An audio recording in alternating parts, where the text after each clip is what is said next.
Galilée observe avec sa lunette les 4 satellites principaux, mais n'en comprend pas les éclipses en 1610. Fontana ne proposera des éphémérides des éclipses qu'en 1656. C'est cependant Cassini, invité par Louis XIV à Paris, qui propose les tables les plus précises en 1668.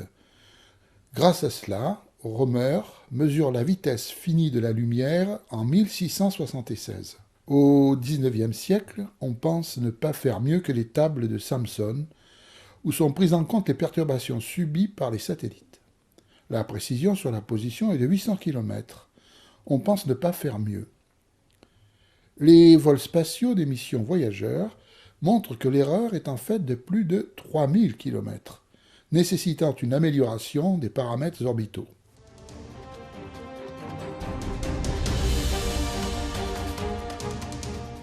Premier phénomène, l'occultation.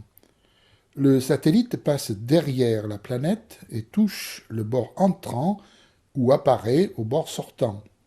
Mais les datations sont difficiles car l'atmosphère de Jupiter est gênante.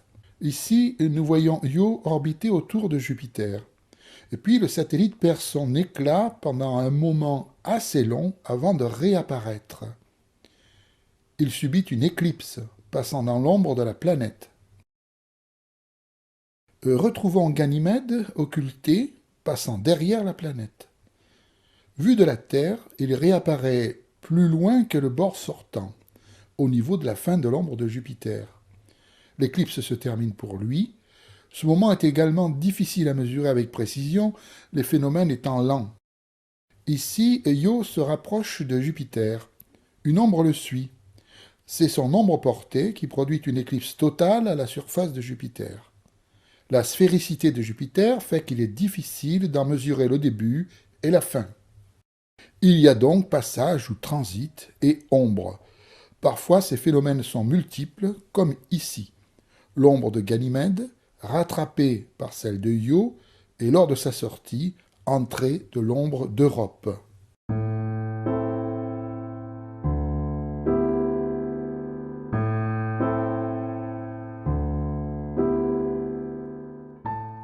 Plus en détail, on notera ombre et pénombre dans le cas de Ganymède, aussi gros que la planète Mercure. Vous noterez aussi que Io est éclipsée lorsque son ombre est au contact de celle de Ganymède. C'est un phénomène mutuel, bref et donc précis.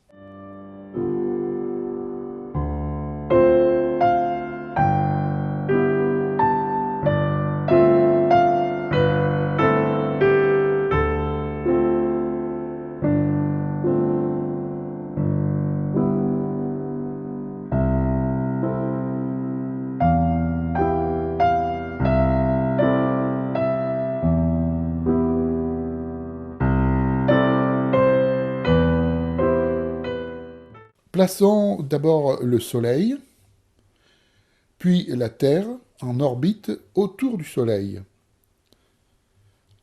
Enfin, Jupiter, avec son système de satellites galiléens, ici seulement 3, ils sont presque tous coplanaires. Prenons un satellite, par exemple Ganymède. Éclairé par le Soleil, il a une ombre propre. Io, par exemple, peut passer dans cette ombre si le Soleil se trouve proche du plan équatorial de Jupiter. Il y aura éclipse mutuelle, vue depuis la Terre et d'une durée courte. Ganymède se déplace. Vu de la Terre, il est aligné avec Europe si la Terre est proche du plan équatorial.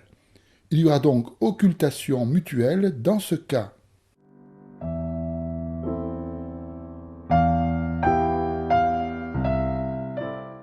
Voyons quelques exemples maintenant.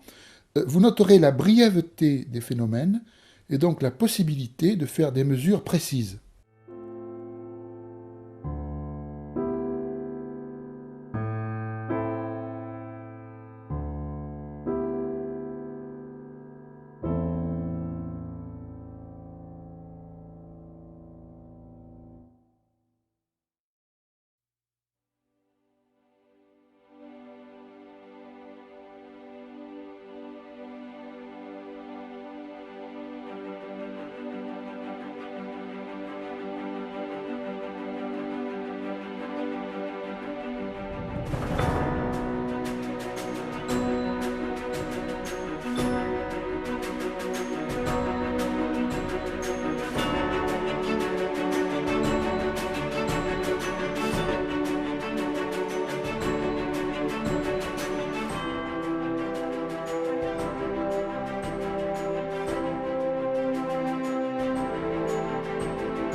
Mesurer est une affaire complexe, bien sûr.